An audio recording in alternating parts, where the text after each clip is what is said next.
Yes, ma'am. We are live on YouTube as well as on Zoom. Good Hmm. evening, participants. Welcome to the live session of the course Understanding Deconstruction, a Critical Approach. Our course instructor, Dr. Supriya Singh ma'am, is here with us. Participants, kindly feel free to join in and clear all your doubts. Thank you. Over to you, ma'am. Okay, so I thank you for giving me this opportunity to, to quench the queries of the students. And I have seen that so many of you, like I think there are 6 or 7 questions. So it's really kind of um, something like that students took interest, and the the pattern of the questions tells that they are, you know, keen readers, and that's why such kind of questions are here. So the very first question is, so please share the screen so that I can have the questions. Yes, ma'am. I shared my screen, ma'am. Yeah, so the very first question is from Pankaj Kumar. He asks that Paul Demon's focus on rhetoric seems different from Derrida's focus on philosophy. How exactly do their approaches to language and meaning differ? So let me tell you that both of them are deconstructionists, and this is the reason why I dealt Derrida as well as Paul Demont together in this course. But there is a bit difference. When we talk of Jacques Derrida, we see that he was basically uh, based, he was basing his idea upon philosophical issues. So his bent was quite philosophical, whereas when we talk of Paul Demon, his bent was quite linguistic, or even you can say textual. And I would like to elaborate this through certain examples because when we go through Derrida, he talks of a wider perspective. For instance, when he talks of truth, when he talks of God, he means not to not to not to involve too much in the interplay of the text or the textual language. But when we talk of Paul Demon is very much interested in rhetoric, in tropes, in figures of speech, like metaphor, irony. So Paul Demon is much into the play of language, much into the textual, the written language, whereas Derrida is much into the wider, broader philosophical meaning of a particular text or anything. For instance, when we talk of Derrida, he says that I can give you an example from Waiting for Godot, which is an absurd play written by Samuel Beckett. So here, Waiting for Godot, the two trams throughout, they are waiting for Godot, and we come to see that nowhere it has been defined, nowhere it has been described by Samuel Beckett that who Godot is. But they are waiting. They themselves don't know who Godot is. Now, it is very much open-ended, and readers can consider, or even audience can consider Godot as one who is God. He may be hope, he may be career, he may be anything. So this way, meaning differs.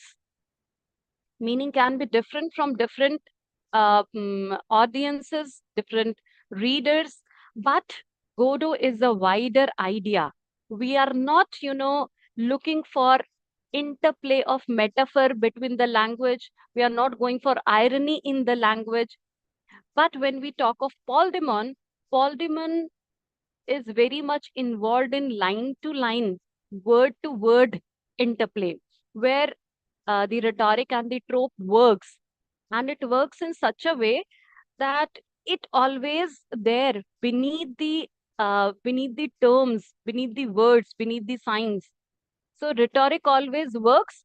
Maybe uh, an author is not intending to express something different. Maybe he is very much straightforward, but reader can find that interplay, reader can find that rhetoric that is working beneath a language. For example, if you are talking of that time is a thief, we see that time is a thief. Here, you may say that basically it is about identity of time, but we can also consider it as that no, it is not identity of time, rather it is something broader, we want to say. So whatever is written, if we are much into it, it is something that is we are working with rhetoric and we are going with Voldemort. uh, but when we are talking in a wider perspective, we are talking of a philosophy, a broader way, we are very much into Derrida. However, still, I would like to say that they are not different, rather you know, their mindset was similar, that is to deconstruct the idea of fixity of language or fixity in meaning. Meanings are never fixed.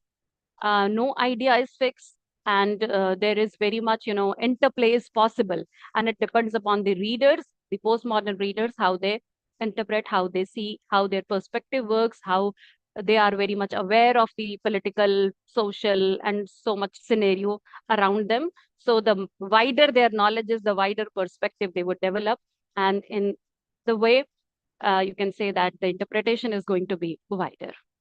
I think I'm clear, or should I? Yes, ma'am. You can proceed with the next questions, ma'am. Okay. So the next question is, uh, it is by Bhavya Sharma. Uh, I'm still a bit confused about the idea of difference. Is it mainly about meaning being constantly differed, or does it have a spatial dimensions to it? Difference. It is both, it has both the dimensions, spatial as well as temporal. So there is no confusion. There should not be any confusion, because difference actually is a combination of the two terms, defer and differ. So meaning differs from a neighboring term. For example, in order to elaborate the idea of white, we must understand black. So we have to elaborate white or explain or define white in the context of black. Otherwise, there would be no, support system to explain white, the term white. Or you can say that in order to understand man, if somebody is not into English language and I'll have to define man, I'll take recourse to neighboring ideas, that who women is, who girl is, what a boy is, and how man is different from them. So naturally, when we are talking of a particular term, a particular sign, we need to differ it. In order to define it, we need to differ it from the neighboring ideas. You can even understand it in a much better way if I'm talking of that there are auxiliary verbs like is, am, are. All of them have similar meanings, but in order to make their use clear, we often give example that she is, they are. So neighboring words matter a lot in order to define a meaning of a particular word. So it is always like when you have to understand east, you will be able to understand it in terms of west. We cannot understand right without the understanding of the left. So meaning always can be understood in terms of difference. Now there is another term, because difference is a combination of difference and deference. Deference is that meaning postpones, it shifts, meaning is not fixed. We move uh, in temporal as well as in spatial dimension in order to get how meaning differs. So the second point, is it mainly about meaning being constantly deferred, or does it also have a spatial dimension to it? So what I'm going to tell you now um, is exactly to make you aware how there is a difference in temporal as well as in spatial dimension. Like, for instance, if we are talking of honest, if there is a term called honest, uh, years back, we had idea of honest and honest people were revered. But gradually, with the passage of time, now see that if right now there is some appointment in a company, there is some recruitment, naturally company would hire one who is not just honest but alert. So honest is very much, close to not alert, or close to foolish. So this way the meaning of a particular term, a particular sign has been changed in the due course of time. So with time, meaning changes. Freedom years back was having a different meaning, but now it is having a very different meaning. And if you are talking about spatial dimension, let me tell you that meaning changes not with time, but also with space. For example, if I'm saying that I'm a free woman uh, has a very different meaning for a woman who is living in India, for a woman who is living in America, for a woman who is living in a very backward country, or a village, a rural village, or naturally it is going to be quite different in a very progressive country. So this way we can say that the sign does not have a fixed meaning. A term, a word does not have a fixed meaning. It changes with time, it changes with space. So difference is the combination of difference, meaning is dependent upon the neighboring words, because it is different from neighboring words, and it also differs. It postpones. There is no fixity because it postpone it has different meaning in different contexts, and it also changes with time, it also changes with space. So with so many things it is changing. It is also changing with culture. It is also changing with, for instance, if I'm saying that I have given you too much of independence, so my son would take it in some other way, but my maid would take it in some other way. So this way every individual has a different interpretation of a singular word, because meaning is never into the sign, rather it is so much dependent upon the context. It Meaning can be derived from the neighboring words, meaning can be derived from culture in which it has been rooted, meaning can be derived from different it varies with time, it varies in different spaces. So difference plus deference is equal to difference, and difference is different in time as well as in spatial dimension. Should I proceed to next, if it is clear? Yes, ma'am, we can proceed to the next question, ma'am. Okay. So the next one is, when Derrida talks about logocentrism, is he basically questioning the belief that language can ever point to a fixed or absolute truth? Derrida talks about Centrism. It means that word is in center. Logos means word, the spoken word. So spoken word is in center. And why Derrida talks about this, why he questions logocentrism, it is because earlier it was believed that that there is something called absolute, whether it is truth, whether it is science, whether it is enlightenment, rationality, Christianity, or so. It was believed, for instance, in 17th or 18th century, there was a belief that rationality or science is something that can bring change in the humanity as a whole. If I'm taking the example of science, it was believed that science would bring about a big change in the whole humanity. If people start believing in science, if people start reading and studying, if they are much into science, it is going to be something that would make them rational. It is going to upgrade the whole humanity. But now we see that science, though there were big promises, but now with the World War One, with World War Two, with attacks on Hiroshima and Nagasaki, we come to understand that science is not always progressive, rather it is devastative also.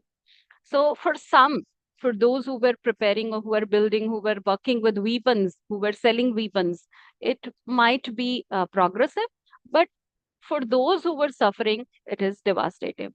So we cannot talk of something for all. Something is not fixed. Something is not going to promise upgradation for all. And therefore, when Derrida talks of logocentrism, he is questioning logocentrism, means whatever is spoken in the past, it is considered as the absolute truth. But now Derrida questions this absolute truth, and he says that it is not what is spoken, what is declared, what is established as truth was the only truth. Rather, truth is different for all of us. Truth is multiple, truth is plural, it is not singular. And if we are talking of absolute truth, naturally, as I was giving you an example from Waiting for Godot, Godot is different for all. Hope is different for all. Truth is different for all. When we are quite young, we see that we consider something as true. We see that, according to Derrida, we have faith in God. But when we come to understand Nietzsche, we see that God is dead. There is death of God. There is death of author by Rola Barthes. So these are certain essays. They are not actually questioning. Uh, they are not actually questioning beliefs, but they are questioning the justification that are being done. For instance, if I would refer to Rola Barthes, The Death of the Author, it is one of the essay by Rola Barthes, where you will see that it is that after writing a text, the author dies. It means that the functioning of the author ends there. Now, a text is open for the readers to interpret.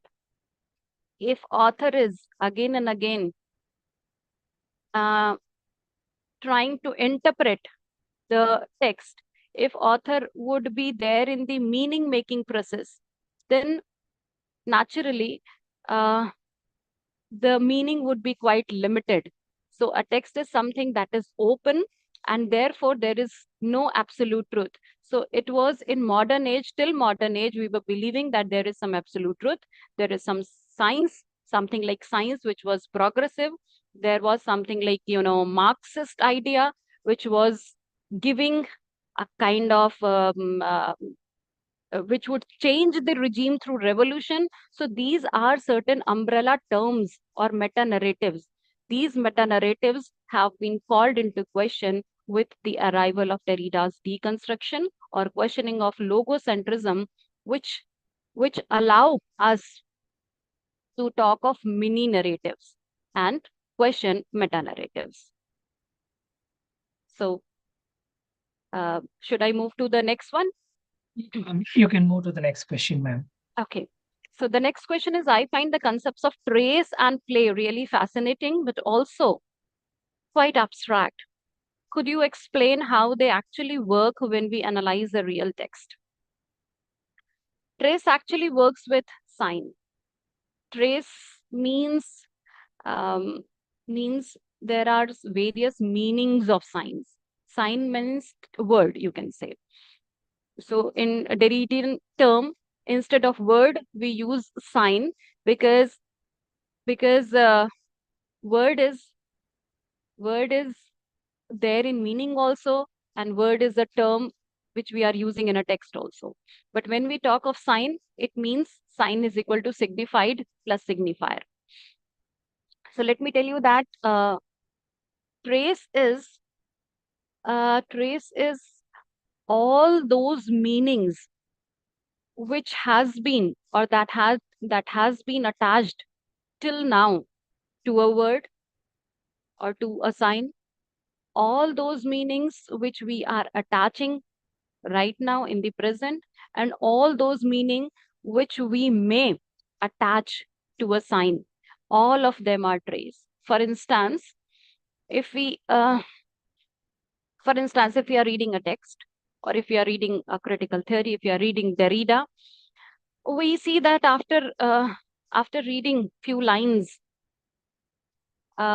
we go back to the first line because the meaning is not very much clear to us. But then we proceed and we find that the meaning again is not somewhat clear. There is some vague idea, and then we go back and then we come with a final meaning. So why this happens? It happens because a word does not have fixed meaning. Rather, there are traces. Traces means various meanings that can be attached to a sign, to a word. For instance, when we look into a dictionary for a single word, we find that there are 3, 4, 5 meanings, and these meanings are trace. So trace are the tentative meanings, and therefore, since there are tentative meanings, therefore we are unable to fix a particular meaning, and we go on with a tentative interpretation, and then we come back, this meaning was not okay right now here, and then we go for another trace. For instance, uh,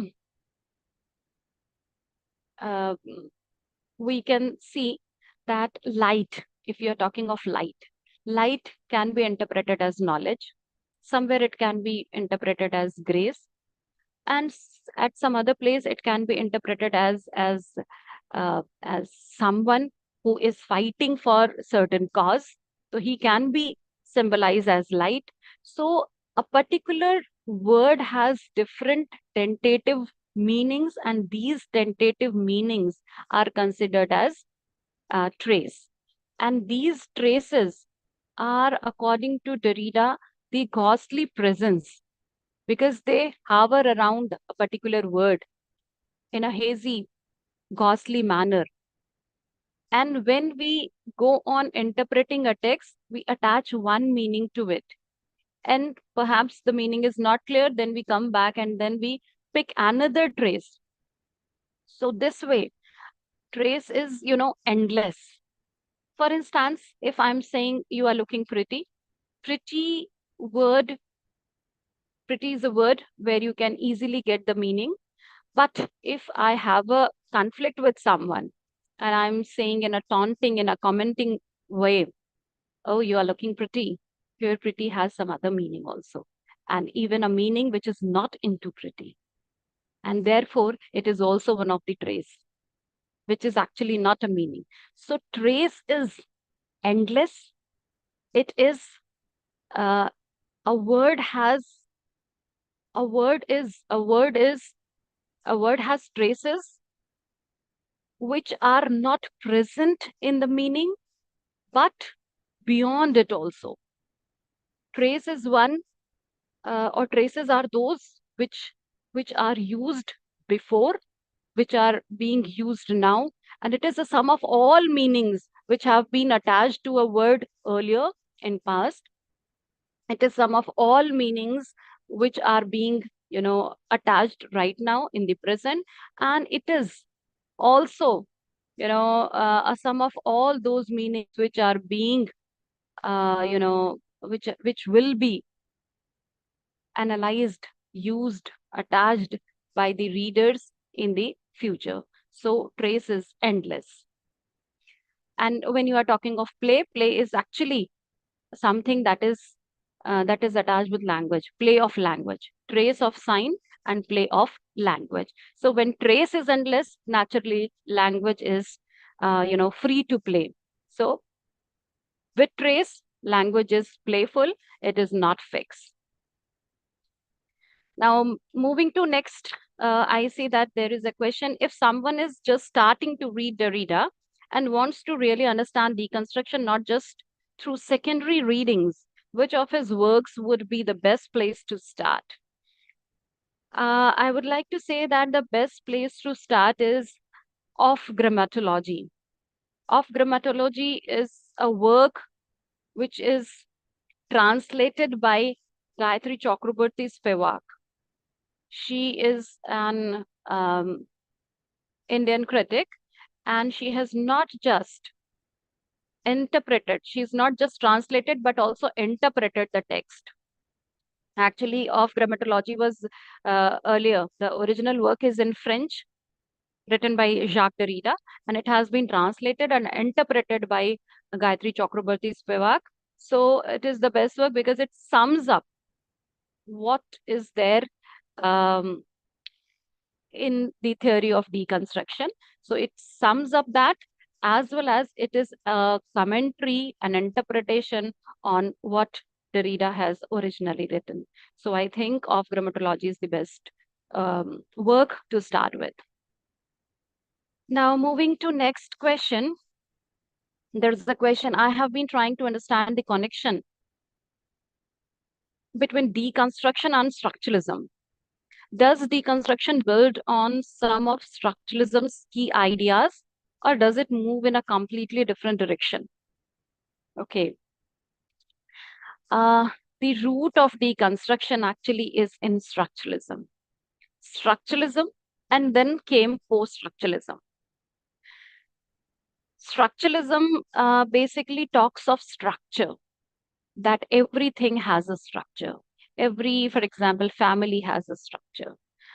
Every, a clinic, classroom has a structure. Now, post-structuralism is not away from structuralism. Rather, you can say that it is an extension of structuralism. And deconstruction is a major part of post-structuralism. So this way we see that structuralism and post-structuralism, they are consecutive. Structuralism is something that talks of structure, and post-structuralism is an extension, not canceling out the structuralism, but post-structuralism is considered as an extension to structuralism. And deconstruction is a major part under post-structuralism. So this way we see that Derrida started initially. Initially, he was actually presenting a paper in a seminar on the topic structuralism. But when he presented his paper, he extended somewhat from structuralism, the theory, the idea of structuralism. And gradually we find that he is also cancelling out some of the, proponents of structuralism. Basically, we can understand it in such a way that structuralism talks of structure. For instance, family has a structure. There is a father, mother, children. Father is the earning member, mother is the house manager, and so on. But when we come to deconstruction, it deconstructs the structure and says that it is not always that father is an earning member. Rather, sometimes we see that both of them are earning. Sometimes we see that a mother is more dominant, though both of them are earning, but mother is more dominant, so she manages the house as well as she is the earning member. And in some families, we even see that father is managing the house, mother is the earning member. So this way, we can't restrict the structure. So when structuralism was just talking about a fixed structure, structure has a fixity. Derrida, with his deconstruction, discards or deconstructs all structure, and he says that there is no fixity in a particular structure. Rather, it's open. There are various possibilities. It is not fixed. It is not limited. Rather, we have endless possibility. So he deconstructs the idea of structure. There is no structure. It's open. So he breaks the walls that was making a structure. He disrupts structure. Okay. So this way, post-structuralism comes out of structuralism, and earlier it was just an extension, and then gradually it discards some of the proponents of structuralism. Now, switching to the next question, we see that there is a question: how can deconstructive reading of modern text like the Elephant Whisperers differ from traditional critical readings? Does it still have political relevance today? I gave example of the Elephant Whisperer because Till now we have seen that most often we believe in man-centric movies. We have seen till modern age, we have seen man-centric movies, man-centric texts, where animals were merely pets and they were being seen through the lens of men's eyes. But here, when we come to elephant whisperers, we see that uh, they both of them are being seen through a third person third person's lens, and they both are treated equally. Equal importance has been given both to the animal and to the man. Why I'm saying so? Because there was a gap earlier. Always man was in the center, and right now in the postmodern age, why I'm saying postmodern? Postmodern actually is a term that came gradually with deconstruction. So deconstruction was a spark, and then gradually we shifted to right now we are in a postmodern world where we see that we discards all fixity, we discards all meta narratives, we discards traditional ideas, and we have now these days texts. For instance, there is luck. Luck is a fiction collection of short story by Dhruva Hajarika, one of the Assami writer. And there also you will find that the story has not been written from the lens of animal men, but animal. Most often you will see that animals have been so beautifully described, defined, their feelings, their issues have been highlighted in such a benevolent manner that you will find many a times men or characters, means human characters, are subservient to animal characters. So I have given example of elephant whisperer only to highlight that how the trend changes and the traditional way of looking at things, being man in center, has been called into question. And right now we have shifted to a different world, a postmodern world, where we are giving importance, giving relevance to uh, to this binary of human oblique non-human. So earlier human was in the center, oblique or slash, and then non-human. Non-human means the environment, these all these species, plants, animals, and so on. But right now the things are, according to Derrida, there are three phases. First, we have to recognize these binaries, that kya primary hai and what is secondary, and then we have to dismantle the hierarchy uh, to turn things upside down, so that we in the second phase we would start focusing on those terms which were subservient till now. And the third phase, so we are right now in the third phase when we are treating both equally, both the terms on the binary, on the different sides of the binary, we are treating them equally. So Elephant Whisperer is a movie, an Oscar winning movie, a short movie, a short documentary. And here you will find that the the animal world has been felt with all grace and depicted with all benevolence, all grace, and equal importance has been given to them as to men. So this way it is a very remarkable uh, example to express what deconstruction is, and we how in the third phase they are on the equal platform. The two terms on the opposite side of the binary, they are equally, gracefully, mutually collaborating with each other without any binary. So